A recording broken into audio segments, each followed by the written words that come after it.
consider properties of acids. तो first of all, taste. Taste we can say acid के case में acids are sour in taste. Acids कैसे होते हैं? खट्टे रहते हैं टेस्ट में, एज वी ऑलरेडी डिस्कस्ड, पहले भी हम इस चीज पे बात कर चुके हैं. Physical state when they are at room temperature, तो वो कैसे होंगे? We can observe them physically. Some are solids while others liquid at room temperature. कुछ क्या होंगे? Solid होंगे. Some can be liquid. For example, oxalic acid, boric acid, etc. are solid while acetic acid and formic acids are liquid. Some are the categories of acids. Some are solid, some are liquid. Some are examples here: oxalic and boric solid, and acetic and formic are liquid. Next is corrosive nature. Corrosive nature is the nature of the acids with which they produce burning sensation on the skin and the hole on the clothes.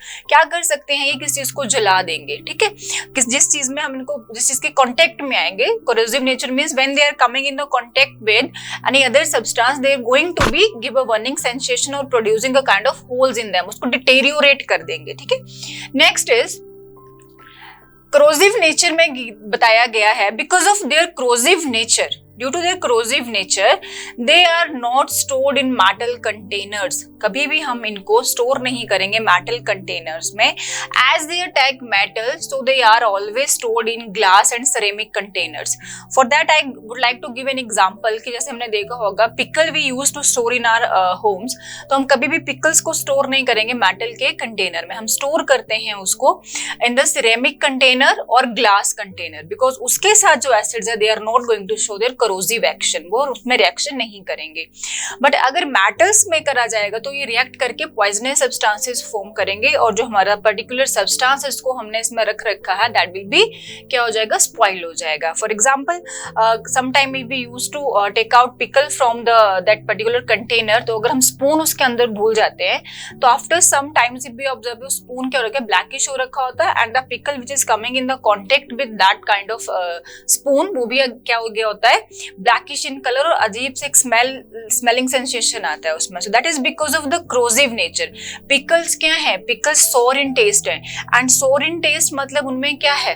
Acids है और acids जब contact में आ रहे हैं spoon के, spoon is a kind of metal. Fine. तो क्या हो रहा है वहां पे? वो एक रिएक्शन हो रहा है, corrosive रिएक्शन, उसमें से एक पॉइजनस सब्सटेंस प्रोड्यूस हो रहा है. So that's why they are not used to be stored in the metal containers. For example दही को भी मेटल कंटेनर में हम नहीं स्टोर करेंगे, खट्टा हो जाता है. Fine. So like that is the corrosive nature of the acids. Next is acid bottle. You can see these are the acid bottles in which we can use to store the acids.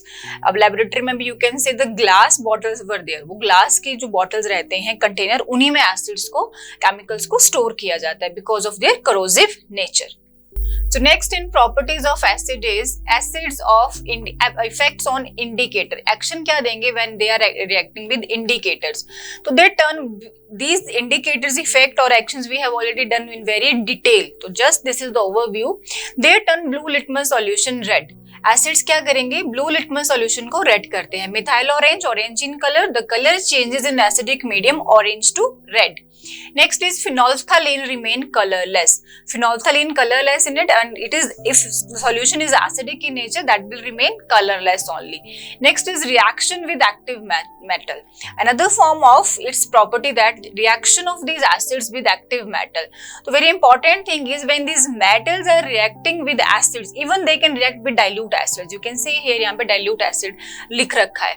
Not need to go with the concentrated one because the active metal we are writing here. Active metal activity series, they can frequently very reactive with the particular acids. So when they are reacting with dilute acids, they are giving us metal salt plus water. Metal salt plus or not water, hydrogen. Metal salt plus hydrogen. You can see here zinc, H2SO4, zinc sulfate and hydrogen. जब भी metal react करेगा acids के साथ, they are going to produce a hydrogen gas with the pop sound. Next is activity.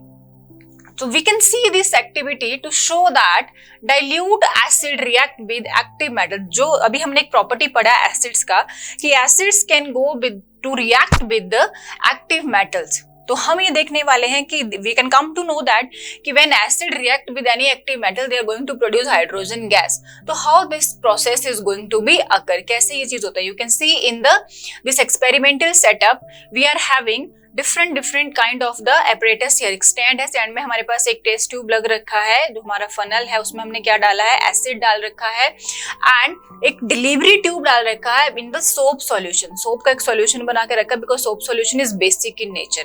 तो यहाँ पे हमें पता लगने वाला है कि कौन सा गैस जो है वो प्रोड्यूस होने वाला है when we are taking this candle near that particular soap container. Soap solution का जो कंटेनर है तो उधर से हाइड्रोजन गैस इवॉल्व होगा।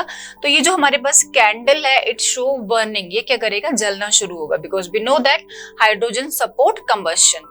तो इस वजह से हमें देखने वाला है ये setup. You can see afterward we can see हम कर क्या रहे हैं इस सेटअप में। Let's see next slide. Procedure क्या है, we can going to take few pieces of zinc granule. Zinc metal के कुछ ग्रेन्यूल लिए हमने एक टेस्ट ट्यूब में, and in that we have added 5 ml of dilute sulphuric acid. जो हमारे एसिड्स है, हमने जिंक एक मेटल है और उस मेटल में हम क्या डाल रहे हैं, हम writing here reaction, zinc is a metal, उस मेटल में हम क्या डाल रहे हैं, H2SO4 acid which is dilute.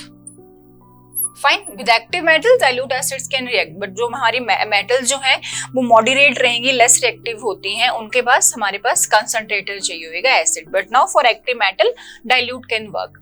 After that, after adding this, pass the gas evolve through soap solution and burning candle near the gas bulb। क्या हो रहा है, जब ये रिएक्शन टेक्स प्लेस करवाई जा रही है तो we can say that it will going to replace here। यहाँ पे क्या बनने वाला है, जिंक का सल्फेट बन रहा है, जिंक सल्फेट जो कि एक मेटल सॉल्ट है। This is metal and this is our salt, sulfate are salts, metal salt with the production of H2 gas। This arrow is showing the presence of gas.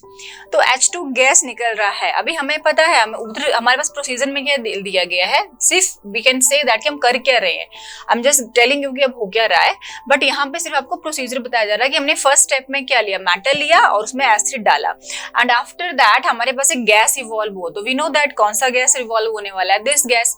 और when this gas is evolve, हमने इसको क्या करा, एक delivery tube से इसको पास करवाया soap solution में से, और सोप सोल्यूशन में से जब ये गैस पास होके निकली तो it is giving a gas, burning candle हमें दिखेगी वहां पे, and burning candle near the gas. हम जब उस कैंडल को लेके जाएंगे उस ट्यूब के, उस टब के पास जो हमारे पास सोप का सॉल्यूशन है, तो वो कैंडल जो है हमारे पास near the gas bubble, burning candle अगर हम गैस बबल के पास लेके जाते हैं तो we can see the different things. What do you observe on the surface of zinc granule, हम क्या ऑब्जर्व करने वाले हैं। Next question is why are bubbles formed in the soap solution, क्यों सोप सॉल्यूशन में जाके बबल्स फॉर्म हो रहे हैं।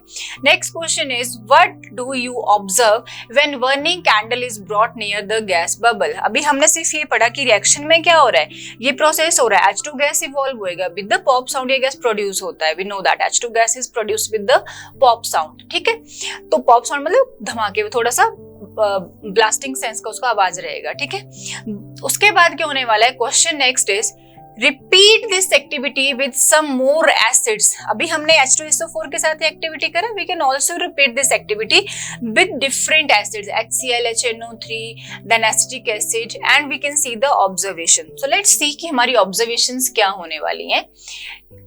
Next is observation. It is observed that a brisk reaction takes place at the surface of zinc granule। तो अभी हमारे पास नया वर्ड आया है brisk, इसको रिस्क भी बढ़ सकते हैं हम।